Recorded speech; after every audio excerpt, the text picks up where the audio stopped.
At 10:03 a.m. on June 19, 1944, Lieutenant Junior Grade Alexander Viku sat in his vibrating cockpit, watching the deck officer on the USS Lexington frantically wave a launch signal while pointing at a sky that was about to fall. The air over the Pacific Ocean didn't smell like salt anymore. It smelled like high-octane aviation fuel and unadulterated panic. Inside the helmet of every pilot on the flight deck, the radio was screaming with reports that didn't make sense. The radar operators below decks weren't seeing a squad of enemy planes. They weren't seeing a wing. If you find these stories of courage and strategy inspiring, please take a moment to like this video, subscribe to our channel, and share your thoughts in the comments below. Your support helps us keep these historical legacies alive. They were seeing a solid wall of static moving across the screen at 300 minutes an hour. Admiral Ozawa, the commander of the Japanese fleet, had just bet the entire Imperial Navy on a single roll of the dice. He had emptied his aircraft carriers. Every flyable machine with a propeller and a rising sun painted on the wing was currently clawing for altitude, heading straight for the American fleet. Intelligence estimated 450 enemy aircraft inbound. It was the largest aerial armada ever assembled for a single strike in the history of naval warfare. And standing in their way was Alex Viku sitting in a Hellcat that sounded like a tractor chewing on a bag of bolts. VCU's engine wasn't just rough, it was angry. The massive Pratt & Whitney radial engine up front was spitting oil onto his windshield, smearing his vision with a greasy rainbow-colored haze before he even released the brakes. The supercharger, the mechanical lung that allowed the plane to breathe at high altitudes, was rattling in its housing. By every regulation in the United States Navy handbook, this plane was grounded. It was a maintenance hazard. It was a flying coffin. But Vu didn't care about the handbook. He had spent the last 24 hours fighting a different kind of war, a war against his own support crew, just to get this specific plane with these specific guns onto the catapult. The conflict had started the night before, deep in the humid steel belly of the Lexington. While the other pilots were playing cards, smoking lucky cigarettes, or writing letters home they hoped wouldn't be read, VCU was down in the armory. He was bothering the ordnance men again. To the rest of the squadron, Veru was a weirdo. They called him the janitor behind his back, not because he cleaned floors, but because he was obsessed with the dirty, greasy details that officers were supposed to ignore. Officers flew the planes. Enlisted men fixed them. That was the rule. Vu broke that rule every single day. He was standing over a pile of ammunition belts, his hands covered in gun oil, arguing with a master chief who had been loading aircraft guns since Vu was in short pants. The argument was about the bullets. The standard loadout for a Navy fighter was a specific recipe: 2 armor-piercing rounds, 1 incendiary, and 1 tracer. It was a general-purpose mix designed to do a little bit of everything. It could punch through steel, light a little fire, and show you where you were shooting. The Navy loved it because it was safe, standardized, and easy to manufacture. VCU hated it. He looked at the standard belt like it was a plate of cold food. "I don't want the tracers," Vu told the armorer. The chief sighed, rubbing his temples. He had had this conversation a dozen times. Tracers were the glowing bullets that let a pilot see his aim. Removing them was like driving a car at night with the headlights off. It required a level of arrogance that usually got young pilots killed. But VCU had a theory. He believed tracers were a crutch. They lied to you. They had a different weight than the real bullets, meaning they flew differently at long range. Worse, they told the enemy exactly where you were. When you fired tracers, you were sending a glowing invitation that said, "Here I am, please shoot back." But the real point of contention wasn't what VCU wanted to take out. It was what he wanted to put in. He picked up a specific cartridge from the table. It had a silver tip. It was the M-Ode API, armor-piercing incendiary. This was a nasty, unstable piece of technology that combined the penetration of a steel bolt with the flammability of a Molotov cocktail. The tip was filled with a chemical compound that ignited on impact, burning at 3,000 degrees Celsius. It didn't just punch a hole, it shoved a blowtorch through the aluminum skin of an airplane. "I want a hot belt," Vu said. 100% M8, no tracers, no plain steel, just fire. The armorer looked at him like he was legally insane. Loading a belt with nothing but incendiaries was risky. If a gun jammed and the barrel got too hot, Those chemicals could cook off inside the wing. VCU wouldn't just be shooting the enemy, he would be flying a bomb that was rigged to blow his own arms off. The armorer tried to explain the physics of heat dissipation. He tried to explain that the Browning 50 caliber machine gun wasn't designed to fire hot belts for sustained periods. VCU didn't listen to the physics lesson. He listened to his own experience. He knew something about the Japanese Zero that the manual writers in Washington didn't understand. The Japanese Zero was a beautiful plane, fast, agile, and light. But to make it light, the Japanese engineers had stripped out everything heavy. That included the armor plating for the pilot and the rubber lining for the fuel tanks. An American Hellcat was a flying tank. You could punch holes in it all day, and the rubber fuel tanks would self-seal around the bullet. A Zero was different. A Zero was a flying Zippo lighter. If I punch a hole in a Zero with a steel bullet, he flies home, Vu argued, his voice low and intense. The air goes right through the hole, but if I hit him with this, he doesn't bleed. He burns. The other pilots in the Massaul laughed at his obsession. They mocked his mixed belt theories. They told him he was overthinking it. Just point the nose and pull the trigger, kid. Stop trying to be a scientist. Stop trying to do the armorer's job. They called his loadout the suicide mix. They said he'd jam his guns on the first pass and spend the rest of the fight as a defenseless target. VCIO ignored the laughter. He ignored the rank. He eventually wore the armorer down through sheer stubborn exhaustion. The chief threw his hands up and ordered the crew to load the belts exactly how the crazy lieutenant wanted them. 6 machine guns, 2,400 rounds of ammunition. Almost every single one of them, a silver-tipped M8 incendiary. No tracers, no warnings, just invisible fire. Back on the flight deck, the memory of that argument faded as the engine roared to full power. The vibration in the cockpit was getting worse. The Hellcat was shaking so hard, VCU's teeth were clicking together. He checked his magnetos, the ignition system. The needle flickered. The engine was missing a beat. In any normal circumstance, he would cut the throttle and taxi back to the elevator. But there was no time for maintenance. The radar screen was full. The janitor had to go to work. He looked over at his wingman. The deck crew scrambled away, pulling the chocks from the wheels. The catapult officer dropped his hand, and the steam catapult kicked the Hellcat in the ass with the force of a freight train. VCU slammed back into his seat, the G-forces pinning his eyelids open.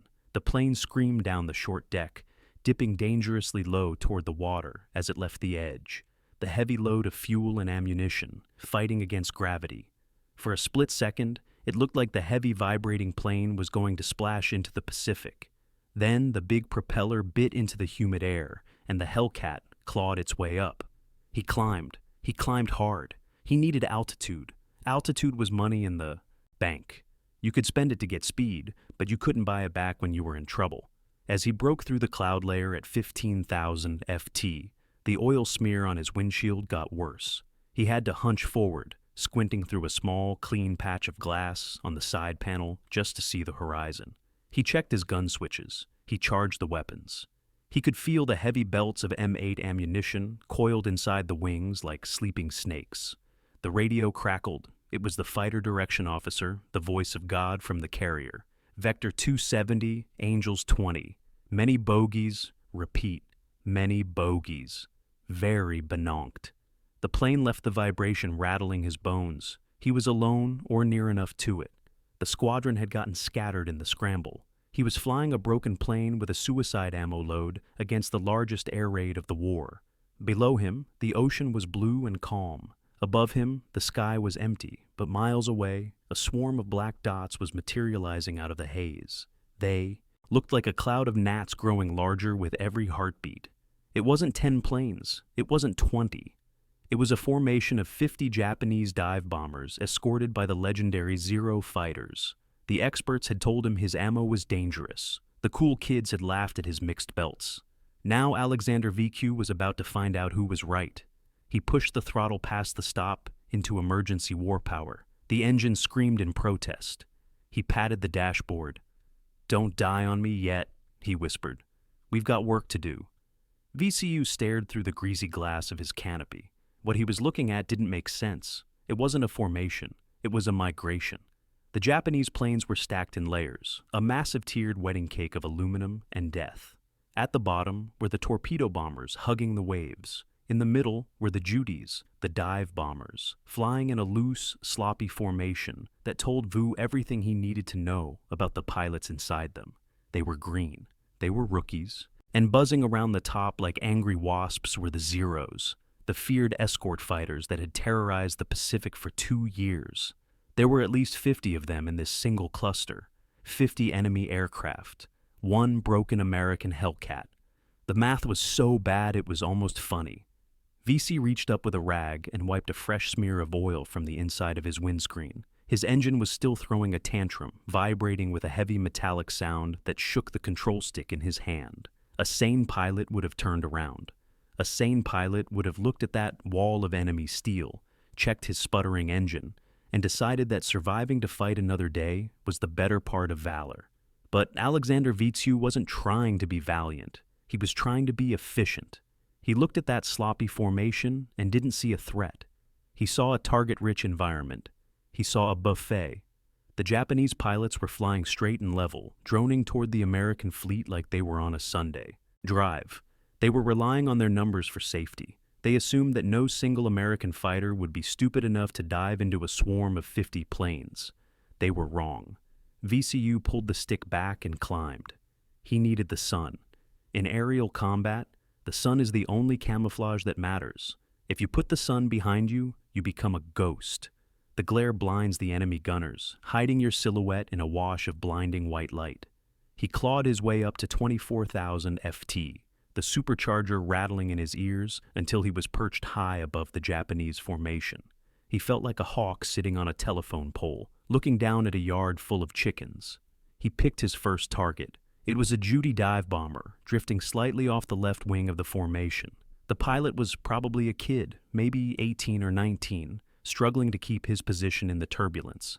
Vaku pushed the nose of the Hellcat down. The heavy American fighter dropped like a safe pushed out of a window. The airspeed indicator wound up 300, 350, 400 knots.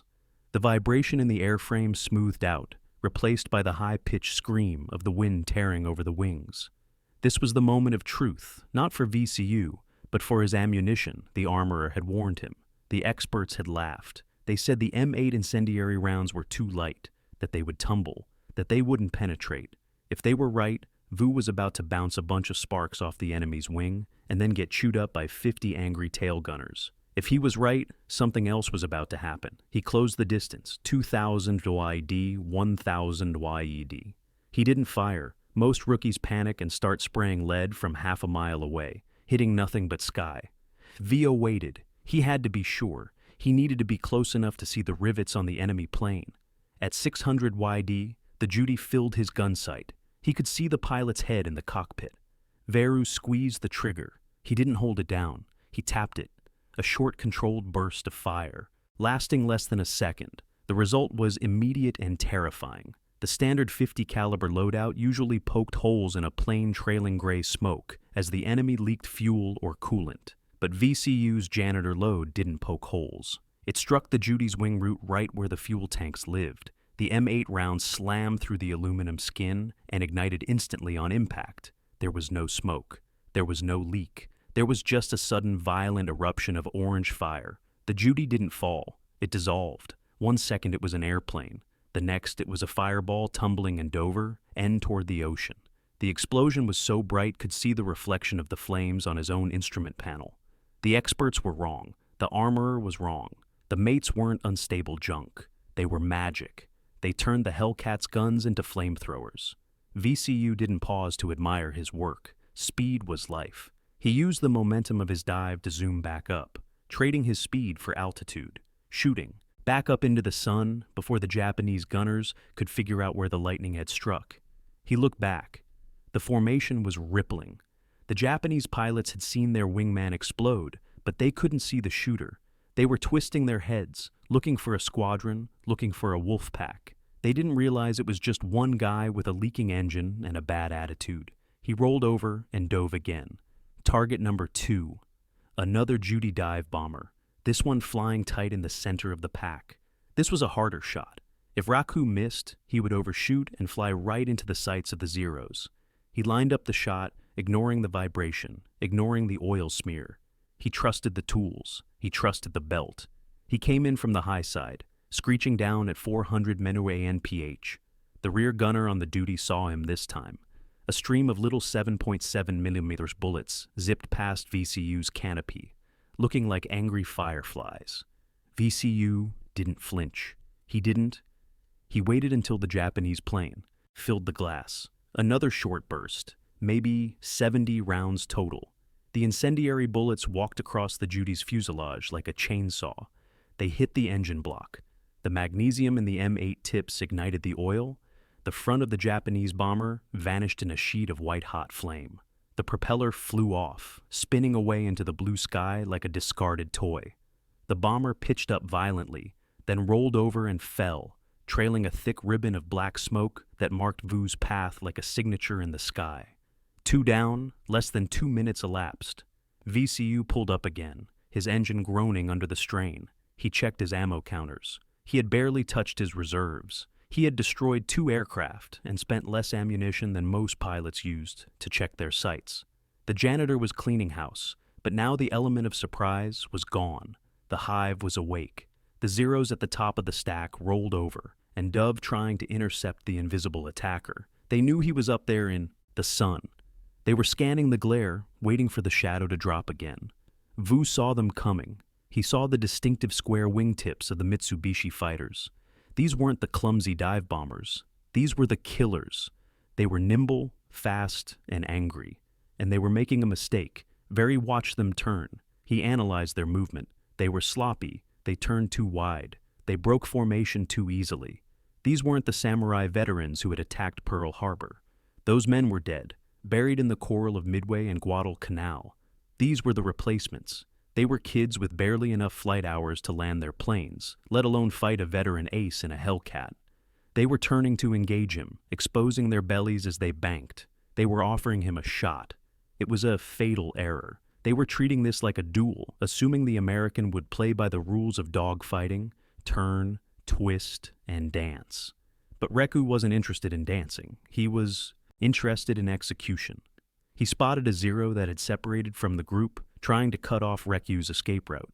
The Japanese pilot pulled his nose up, trying to hang on his propeller to get a shot. He stalled his plane for just a second, hanging motionless in the air, a sitting duck painted white. VCU kicked his rudder and dropped the Hellcat's nose. He wasn't running away. He was turning into the fight. He fell toward the Zero, the wind screaming, the oil smearing, the engine rattling. He lined up the shot on the stalled fighter. The Japanese pilot realized his mistake too late. He tried to roll away, but physics was against him. VCU squeezed the trigger. The hot belt cycled through the guns. The stream of incendiaries hit the Zero at the wing root. The Japanese plane didn't have self-sealing fuel tanks. It didn't have armor. It was a kite made of magnesium and gas. It was like striking a match in a room full of gasoline.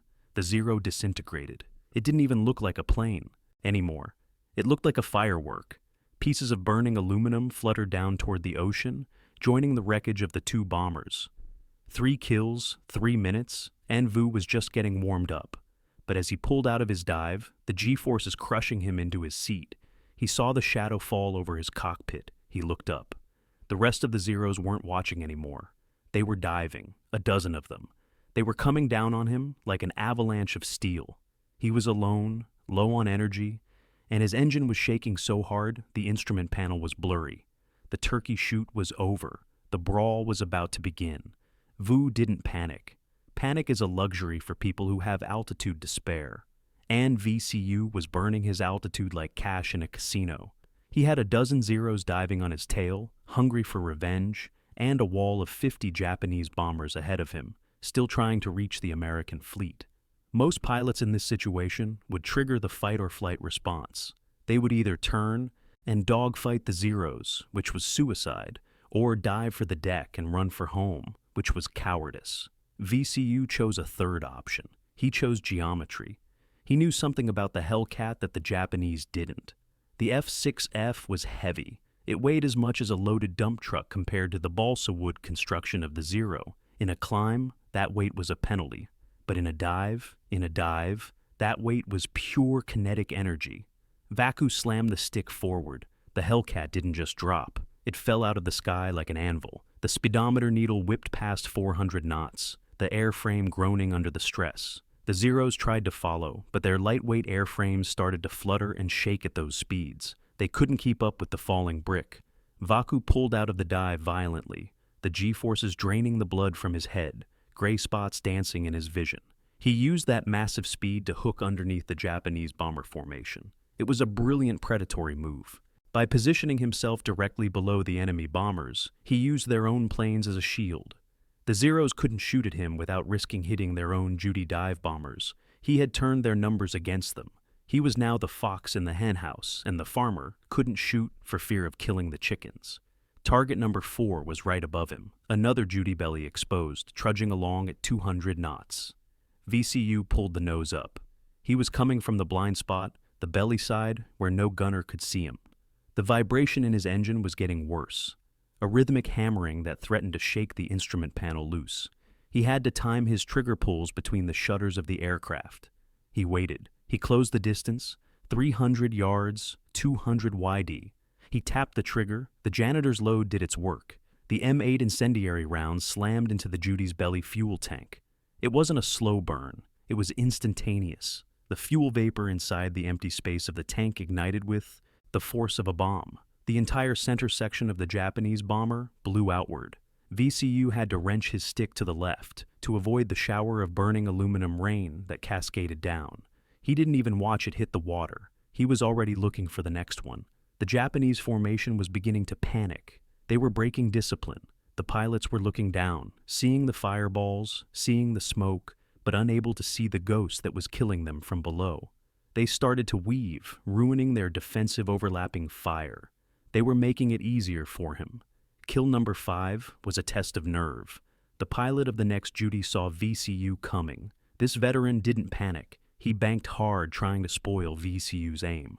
It was a good move, but Vu wasn't aiming at where the plane was. He was aiming at where the physics said it had to be. He kicked his rudder, skidding the Hellcat sideways, leading the target like a duck hunter. He pressed the trigger for a slightly longer burst, maybe a second and a half. The stream of silver-tipped M8 caught the Judy in the engine cowling. The magnesium flared white-hot. But this time, the explosion didn't happen underneath the plane. It happened right in Brasseau's face. The Japanese plane blew up less than 100 yards in front of him. A cloud of black smoke, fire, and jagged metal expanded instantly, blocking his entire field of view. There was no time to turn, no time to think. Vu clenched his teeth and flew straight into the fireball. For a split second, his world was orange. The sound of debris hitting his wings sounded like gravel being thrown at a tin shed. The Hellcat shuddered as it punched through the wreckage. He emerged on the other side, his windshield coated in a fresh layer of soot and oil.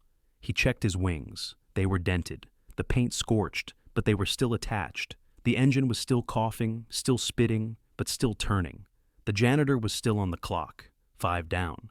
The sky behind him was littered with parachutes. It looked like an invasion of jellyfish floating down toward the Pacific, but there was no time to count chutes. He scanned the sky. The Zeros were furious now. They had abandoned the protection of the bombers and were swarming down, desperate to kill this single American pest. They were coming from all angles, high, low, left, right. Tracers zipped past his canopy, looking like laser beams in the bright sun. Verku ignored them. He had tunnel vision. He had one more Judy in his sights. This one was trailing the pack trying to catch up. The pilot was pushing his engine, black smoke pouring from his exhaust as he tried to rejoin the safety of the herd.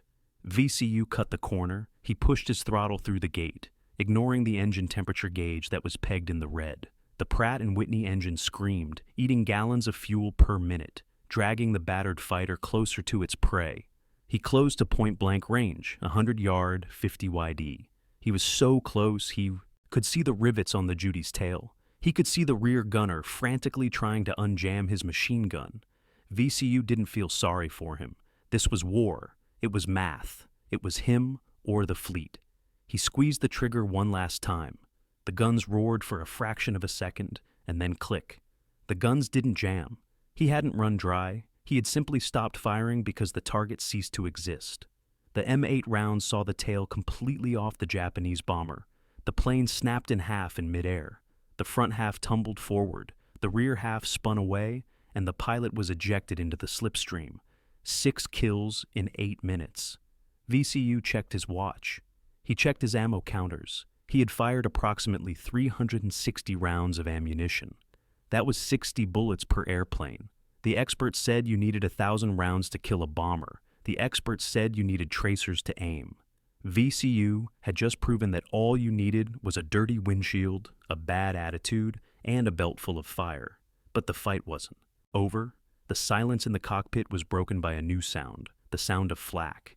He had chased the enemy so far that he had flown right into the defensive umbrella of the American fleet. Below him, the battleships and destroyers of Task Force 58 were opening up with everything they had. The sky was filling with black puffs of exploding anti-aircraft shells. They were shooting at the Japanese, but they didn't know VCU was there. To the nervous gunners on the ships below, he was just another speck in the sky, another threat to be swatted down. A 5-inch shell exploded near his right wing, the concussion rocking the Hellcat like a toy boat in a bathtub. Shrapnel pinged off the fuselage. VCU cursed. He had survived 50 Japanese planes, only to be nearly killed by a kid from Iowa on a battleship. He banked hard, flashing his belly toward the fleet, trying to show his silhouette. "Don't shoot," he yelled into his mask, even though they couldn't hear him. "I'm one of the good guys, you idiots." He dove toward the water, skimming the waves at 300 meters an hour, getting under the radar, getting under the guns. He turned toward the carrier, Lexington, his home. The adrenaline was starting to fade, replaced by a deep, bone-weary exhaustion.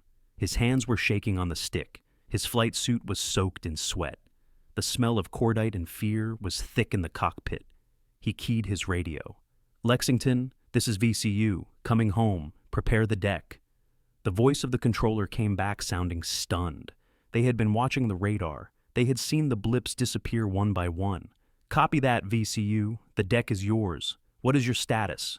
Vu looked at his fuel gauge. Empty. He looked at his ammo counters half full. He looked at the smoke trails staining the horizon behind him. "Status is green," Vu said, his voice cracking slightly. "But tell the armorer to get some more of those silver bullets ready. I think I found a use for them." He dropped his landing gear. One wheel came down, the other, stuck for a second, then clunked into place. The flaps winded as they lowered. The engine was sputtering, coughing on the last fumes of gasoline. He lined up with the deck of the Lexington. It looked impossibly small, a postage stamp floating in a big blue ocean. He had to land this broken, shaking, oil-covered bird without crashing into the tower. He cut the throttle. The Hellcat settled. The hook caught the wire. The harness slammed into his chest as the plane jerked to a halt. He was down. He was alive. He slid the canopy back and took a breath of fresh sea air. It tasted sweet. He unbuckled his harness and stood up in the cockpit. The deck crew was running toward him. They weren't cheering yet. They were looking at the plane. They were looking at the soot, the dents, the oil. VCU took off his helmet. He looked at the crowd gathering around his wing. He saw the armorer, the same chief who had called him crazy, the same man who had fought him on the mixed belts. The chief was staring at the gun ports, which were blackened with soot but barely warm. VCU cracked a smile. It was a tired, jagged smile, but it was real. He raised his hand. He didn't say a word. He just held up 6 fingers. The photograph happened by accident.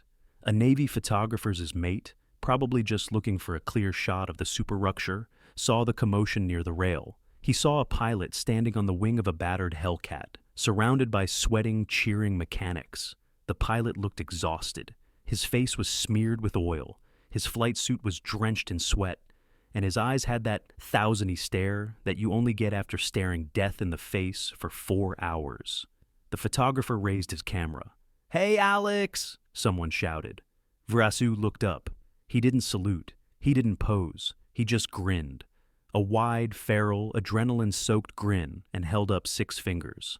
That image, the 6-finger grin, would become the defining picture of the Pacific War. It was splashed across newspapers from New York to San Francisco. It told the folks back home that we were winning, but the real story wasn't in the picture. It was happening 10 FT away inside the gun bays of the Hellcat. The armorer, the same chief who had called Vaso crazy, popped the access panels on the wings. He expected to see melted barrels. He expected to see a disaster. Instead, he saw something that defied logic. The ammunition belts were still heavy. He pulled them out, counting the remaining rounds. The math didn't make sense. Vio had destroyed 6 enemy aircraft, 6 heavy bombers and fighters, and he had brought back nearly 2/3 of his bullets. How? The chief asked, looking up at Vu, wiping grease from his hands. You barely touched the triggers. Veryu jumped down from the wing, lighting a cigarette with shaking hands. I told you, Chief, he said, the smoke curling around his exhausted face. I didn't need to shred them. I just needed to light them. The janitor's load wasn't a joke anymore. It was a revelation. VCU had proven that in the high-speed chaos of aerial combat, precision beat volume, Fire B lied. In ignoring the experts was the only way to stay alive. The ridicule stopped. The mockery evaporated. Suddenly, every pilot in the squadron wanted to know exactly what the mix was. They wanted the VCU belt. The man they called the janitor had just cleaned the sky, and he did it using less ammo than most guys used to test their guns. That day, June 19, 1944, went down in history as the Great Marianas Turkey Shoot. The American fleet shot down over 400 Japanese aircraft. It was the single most lopsided victory in the history of aerial warfare. The Japanese Naval Air Force was effectively wiped out in an afternoon. They never recovered. And right at the tip of that spear was Alexander VQ, the guy who refused to follow the manual. But wars end. The adrenaline fades, the noise stops. And the men who lived in that high-octane world of fire and speed have to do the hardest thing of all. They have to go home. Alexander VQ finished the war as the Navy's 4th-ranking ace with 19 confirmed aerial kills. He was a hero. He had medals on his chest that weighed more than his shirt. He could have stayed in the limelight. He could have written books, gone on tour, sold his story to Hollywood. But that wasn't his style. VCU was a craftsman, not a celebrity. When the uniform came off, he put the war in a box and closed the lid. He moved to California. He became a banker. Think about that for a second. The man who dove a burning plane into a formation of 50 enemy bombers. The man who rewrote the book on aerial ballistics spent the next 30 years sitting behind a desk, approving mortgage loans and checking interest rates. The customers who sat across from him saw a quiet, gentle man with a receding hairline and a friendly smile. They had no idea that the hand signing their loan approval had once squeezed a trigger that turned 6 airplanes into falling stars in 8 minutes. He rarely spoke about the war. He didn't brag at the bar. He didn't correct the history books. When people asked him about the turkey shoot, he would just shrug and say, I was just doing my job. The mechanics did the real work. He deflected the praise to the ground crews, to the ship, to the other pilots. He refused to be a legend. He just wanted to be a neighbor, but the legend didn't need his permission to survive. In naval aviation schools, instructors still teach the VCU curve, the art of closing to point-blank range before firing. They still talk about the discipline it takes to hold your fire until you can see the enemy pilot's eyes. They teach young aviators that technology is great, but instinct is better. They teach them that sometimes the smart way is wrong, and the crazy way is the only thing that works. Alexander VQ passed away in 2015 at the age of 96. He died peacefully in his sleep, decades removed from the vibration of a Hellcat engine or the smell of burning magnesium. But look at that photo again. Look at the grin. Look at the grease on his face. That isn't the face of a banker. That is the face of a man who looked at the impossible, laughed, and then burned it down. We tell these stories not to glorify the violence, but to remember the ingenuity. We tell them because history has a habit of forgetting the rebels. It remembers the generals and the admirals, the men who moved flags on a map, but it forgets the lieutenants who modified their ammo belts. It forgets the men who ignored the rulebook because the rulebook was going to get them killed. Alexander VQ was told his idea was stupid. He was told his tactics were suicide. He was told to shut up and fly like everyone else. If he had listened, the USS Lexington might be at the bottom of the Pacific. But he didn't listen. He loaded his guns with fire. He flew into the sun. And he proved that sometimes the only difference between a madman and a genius is whether or not you miss. We rescue these stories. To ensure Alexander Vassaux doesn't disappear into silence, we keep the signal alive. If you enjoyed this deep dive into the mechanics of history, hit that like button. It helps the algorithm find more people who care about the truth. Subscribe for more stories of the men who broke the rules to win the war. I'll see you in the next one.